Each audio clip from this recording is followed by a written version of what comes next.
go ahead. You were talking about that too. Like after a couple weeks of this, it was like real clear. Oh There's yeah, a for huge sure. party life atmosphere, and there's like some people who actually want to pass the classes that they're paying for. Yes. I think, and eventually I met my best friend like at school, but me and him share a similar story of like we both had this idealized version of what college was going to be, and it was almost like immediately like, oh, that's not what college is. And not just Yeah, like the dorms, but even just like the in-class experience. Like I thought it was right. going to be all of these just intelligent people sharing and contending with each other's ideas and like challenging each other. And I just very quickly realized that was not the case. I was like, oh, these are the same people from high school. They're just in college now. Like, I don't know Mhm. why I didn't realize that at the time. Yeah. And I'm going to go one further, and it maybe this reflects badly on high school teachers, but some college professors, they're not the brightest in their craft as a whole. I mean, there are great teachers, and they went to school to be a teacher, and they're passionate. And I always say, the younger age they teach, the more likely that that's what they were into doing. Mm. But when you get to like high school biology, they went to school with me as a pre-med major, and then maybe semester 3 they were pharmacy or occupational or something like that, and then they vanished, and you didn't know where they were. You're in like third year, you're in like cell biology and genetics, but you go to like a I go to like a ball game or something, and like, or I'd have an elective that'd be on the other side of campus, and I'd see them like, wow, where you been? Oh yeah, I changed my major again, I'm going to be in this and whatever. And next thing you know, they're teaching biology. You're like, oh, they're that person. Okay, Yes. I got it. And then in college, you find out that they're like, there's different ones. There's like the TAs, there's like the teachers, and then you're like, oh, they just do research with this professor who pays them. This professor's so old, he's tenured, he doesn't even care. He's Yeah. paying attention to what he even says. You have to figure out. So your first semester, answer me. I assume you're nodding because nothing has changed in all these years. It shows how bad education is. This is so Yeah. frustrating. That feels pretty accurate. And even worse is some of like the direct opposite of what I expected of, oh, we're going to be like having all these challenging ideas and views and conversations. There were a handful of classes where I got that, but they're like, they stand out so much because they were so few and far between that I really remember them.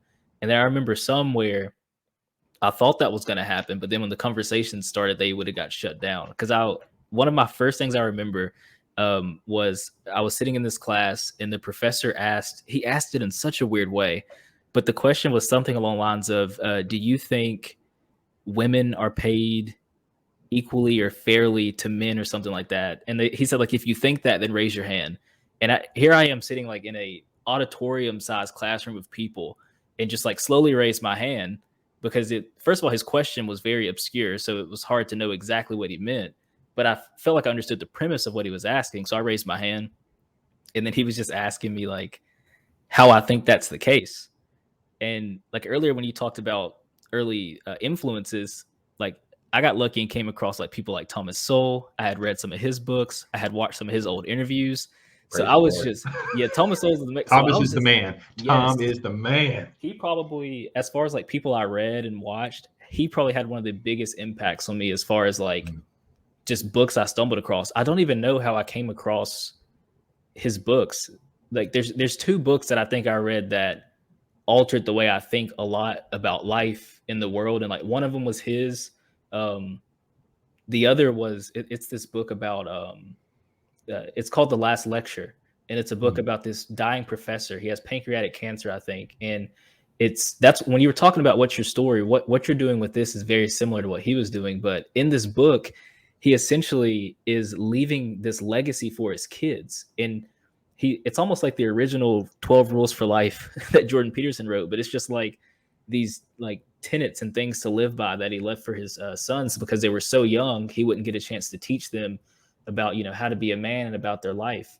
And that's a book that I just picked up randomly in the school library when I had to write a book report, and the book looked cool, and I ended up picking it up and reading it. Yeah, that's it right there. And that I read that in maybe 6th or 7th grade for the first Wow. time, and Look at you. it completely like changed how I thought about a lot of stuff. It gave me a lot more perspective on like more future thinking and looking forward. And to me, I just saw that cover and I saw the rocket ship and the way the book looked. And it was around the time that like Harry Potter and a series of unfortunate events and things like that were popular. So it just had that aesthetic to it. So I picked it up, and it was one of the first nonfiction books that I read that I really liked. And now that's mostly what I read is nonfiction after that book. That's fascinating. Randy Posh. Yep. And a lot of professors give talks titled The Last Lectures. Professors are asked to consider their demise and ruminate on what matters most to them. And while they speak, audiences can help but mull over the same question. What wisdom would we impart to the world if we knew our last chance? This is fascinating. Yeah, what a great recommend. I might have to check that out. I don't think I've ever read that. It's a great book, and it's very accessible. So it is, I mean, it's something I read when I was in 6th or 7th grade. So it's one of those ones that I went back and reread it too when I was a bit older, but it held up very well. I think it's a great story, and it's kind of also just like an autobiography. But when you read about it and you kind of read his intent for writing it, and that he was leaving this for his sons because he knew he wouldn't be there to see them grow up and just to pass on all these lessons to them, it's a great read. Fascinating. We drifted away from the college life a little bit, Oh, but yeah. I think there's a lot of value. No, trust me, there's no rules, man. There's no bumpers. We just, whatever happens, and then we'll try to pull some clips and we'll just have a good time, and it's all documented. And I think that there's, our hopes and dreams, it's our voices documented. It's out there. If there's one person that could get something out of it, then so be it. And I know for me, it's interesting that we should all be able to connect when our college experiences are all so similar and yet decades apart like this. Like, I'm so much older than you, and yet I'm like, holy cow, so little's changed. And I remember I had classes. So for instance, I was terrible at physics, but I had a TA professor, and he was fantastic because he was still trying to make his way. So he would make time for you. But I had another class, and he was like a dean. He was like a chair of that department. I forget which it was. I want to say it was like cellular biology or genetics or something. And you couldn't get any help from him at all. He was just above that. So it's interesting how these stories are similar, and I bet these folks that are going to schools run into these roadblocks and hurdles and things like that. I feel like they can't even connect. They can't talk to their parents. They can't talk to. But I'm like, we all went through the exact same stuff for the most part. It sounds like your experience is so similar. So you have this incredible influence in your life, this massive decision that you're paying for, and that kind of thing. Talk a little bit about maybe an obscure class that might have made an influence on you, an impact on you, or professor even, maybe. I don't know. Yeah, there's definitely, so pretty much throughout my entire like college journey, I didn't enjoy most of it until, and it's probably similar to what you hear from most people, until my last couple of years. Once I started getting into the classes where I was studying things that were going to be directly beneficial to me in my career. But prior to those classes that I just enjoyed because I enjoyed tech, I enjoyed learning about how to build like these world-class products and design things and all of that. Oddly enough, there was a literature class that I had, and I can't recall this professor's name, but this is where I met my best friend at in this class. And we met just because we always joke and we always say to each other, like, we realized that we weren't NPCs. Like, we always joke and say, like, there's a lot of people you run into and you're like, these are non-playable characters. They're not going to say anything unique. They're not going to share anything with you. And we just bumped into each other and realized I love the fact that you used the term. I'm so down. I found somewhat of my own kind that uses the same term, because there's so many people.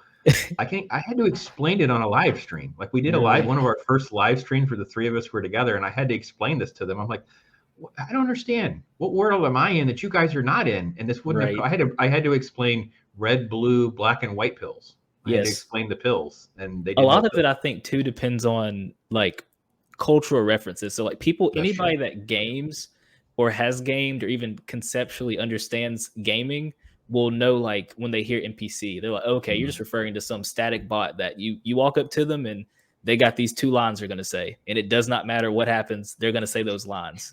And like, all right, I don't mean to derail your story. Go back to your best friend. no, you're your fine. NPC connecting or whatever. That was good Yes. stuff. No, you're fine. But me and him, essentially, like you just said, we connected around that because we both said that and we both understood what we meant, because so many people would just not get it in language like that of us saying, like, this class is just full of NPCs, which is, it's so interesting in a class like literature where it's so much conversation and so much interpretation.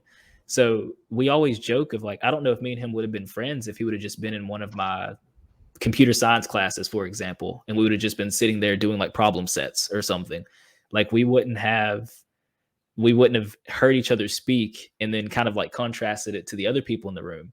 But the thing about this professor in that class was, we were reading this short story called, I think, The Minister's Black Veil. We were reading this story and we had to write a paper about like our interpretation of it. And this professor had a certain leniency. Even though I didn't follow the assignment, I just wrote what I wanted to write. I really just wanted to write a paper about the internet, because that's all I had been thinking about around that time, was how impactful the internet is, how impactful it will be. And so I didn't really want to write a story about, you know, this short story that I had read. So I just pretty much wrote about the internet through the lens of that story of, you know, because basically in that story, for anyone that's not familiar, you have a minister that shows up to church one day and they're just wearing this black veil, and they start getting all this hate, and, you know, people's reaction to it isn't very positive. And essentially I just wrote a paper about the internet and how most of the problems that we face are not a result of the internet. They're like human nature sort of issues, right? Like if you're behind a mask or behind a profile or something like that, you can say very vile stuff or whatever it may be. So this professor easily could have been like, you did not do the assignment, bad grade. But instead they appreciated what I wrote, even though it wasn't exactly on task for the assignment. And they saw that I put time and effort and thought into it. So, you know, I got good marks for it. And there was professors like that that I would enjoy, because you could even see that professor was not an NPC. They were not like, oh, you didn't do the assignment, bad grade, or you did what I said, good grade. They read it and thought about it and saw that I thought about it, and I had read the story and understood it enough to, you know, abstract it onto another concept that I preferred to write about. Wow. That's, yeah. And isn't it great to see, you know, people have made such impact on your life. And a lot of times we only focus on high school. We don't focus enough on college, and that just that little bit made such a difference on you and now your best friend. Yeah. Wow. That is interesting. There's one more too that I'll feel if I don't reference him, because it did have a major impact on me. And I've tried to track him down to tell him this. I'll probably just send him some random email if I get a hold of his email to tell him, and he'll probably not remember who I am. But I had it was a business management course I had, and the professor in there was Professor Powers.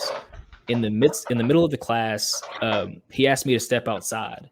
And so I stepped outside with him, and he just pulled me aside. And this was the first time anyone had ever said anything like this to me. But he was like, I've watched your work throughout the year.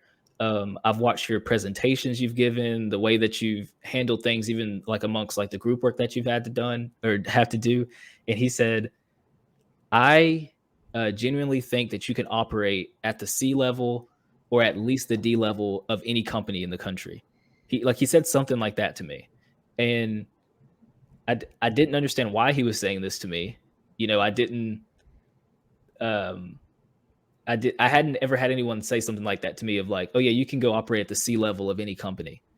And when he was saying this to me, like, even though I always kind of believed I could do anything, having someone that has no ties to you other than their professor of your class say that to you dramatically altered how I thought. So then when I walked into rooms with people that were C level or D level within a company, I assumed I can operate with these people.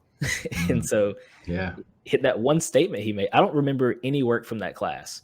I don't remember any of the assignments, but that statement he made altered like my perception of how far I could go and like how quickly I could get there. Having someone say that to you when you're, 22 years old or something like that. Isn't it funny how just that tweak, right? It wasn't like I can see you doing anything you want to do versus I can see you as C and D level, because that translates to look, man, whatever career path you want to do, whatever company you want to work, you're going to be fine. You're going to work Right. it out. You got the head on your shoulders. You got, what you call it? The accountability. What was your phrase? Oh, like radical accountability. You have it, man. And that's these belief systems and stuff really do shape and guide you. And, as a parent, you try to get that in your kids, and it's good to know when somebody outside of that, gives you that confirmation that it's there. And I think that's what you were saying. So that's pretty awesome. So Absolutely.